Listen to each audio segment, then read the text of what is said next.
Do you hate waiting for things? I know that I do, especially when it's around something that I want.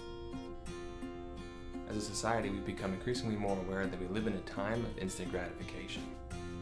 With internet access, streaming, services, one-click buys on Amazon, and next-day shipping, we judge things and our experiences by how fast we can receive them. When I think of being impatient, I often think of Veruca Salt from Willy Wonka and the Chocolate Factory. Great movie. The I want it now part where she's singing that song to her dad about how she wants this goose with the golden eggs and she doesn't want to wait and she wants it now. A lot of times we throw some tantrums like that. It may not be in song form, but we come across the same way.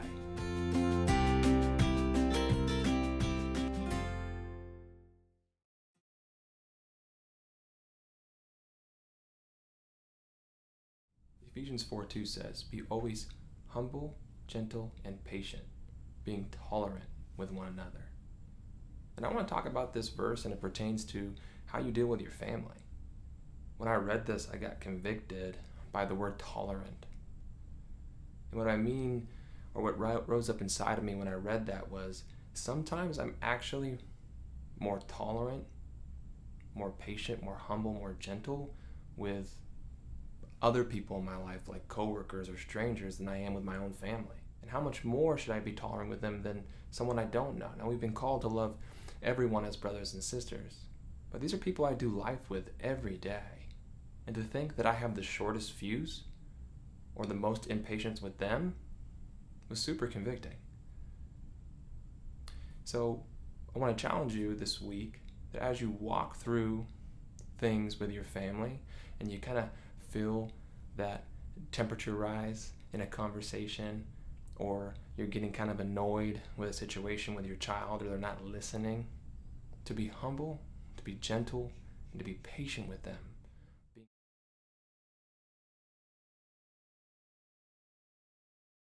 Hot tempers cause arguments, but patience brings peace. Proverbs 15:18. When I read this verse, a work situation jumped right out at me. We were in a leadership meeting, and we were sitting down talking and discussing about a project that involved multiple departments. And there was a department head that was there, and to be honest, we never really see eye to eye on things. We're both kind of strong personalities, and they were going through their area of the project and their aspects of the project, and they were talking about it, and I had this thing well up inside of me that made me want to jump out and address a situation that I felt that they weren't thinking about. And of course, it had to do with my aspect of the project and something that was important to my team and to my end result with contributing. So in the middle of them talking, I stopped them and said, "Hey, I don't think that you addressed this or thought about this when you were making your plan." They turned to me and said, "Well, you know what? If you would have let me finish, I would have gotten to the part where I would have addressed that problem that you just brought up and also told you how I'm going to fix that or how I'm going to work with you in that so that we can accomplish this task." I felt about this small because they were going to get to it and I didn't give them a chance to. Also, I created an air and a tension in that room that wasn't advantageous to collaboration and group effort. I failed in that moment.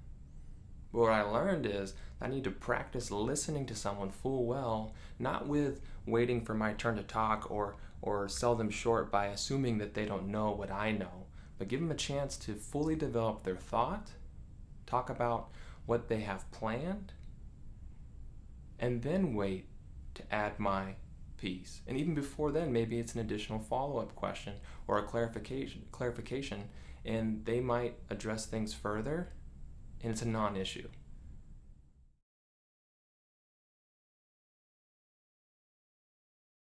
Romans 12:12 says, "Let your hope keep you joyful, be patient in your troubles, and pray at all times."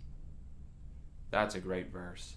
I have to cling to that verse at times because, again, I don't like waiting for things. I want to put action steps together. I want to put plans.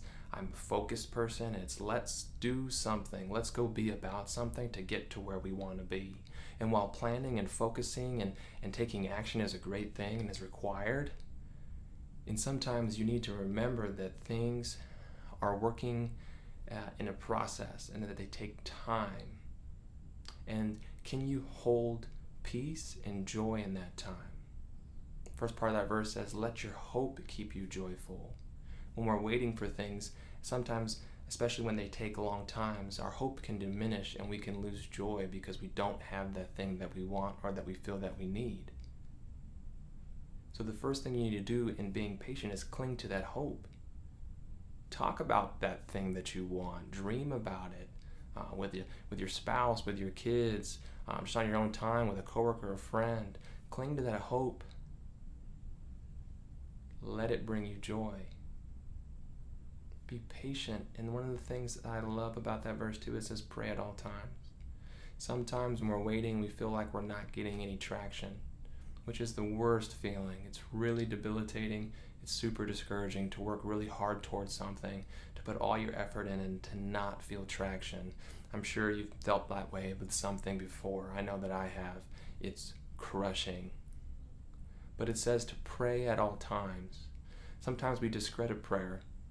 I remember a time that I was sitting with my wife and there was something we were believing for and hoping for and it just wasn't happening. And I said the words, well, all we can do is pray. And you know what? The words were right, but my tone was wrong. I said all we can do is pray like it was our last resort, like it had no value or purpose. And I'm here to tell you that it's the first thing that you should be doing. It is the most effective thing you could be doing towards moving to your goal or achieving that hope and fulfilling that promise that maybe God has given you or the thing that you're moving towards. There is power in prayer.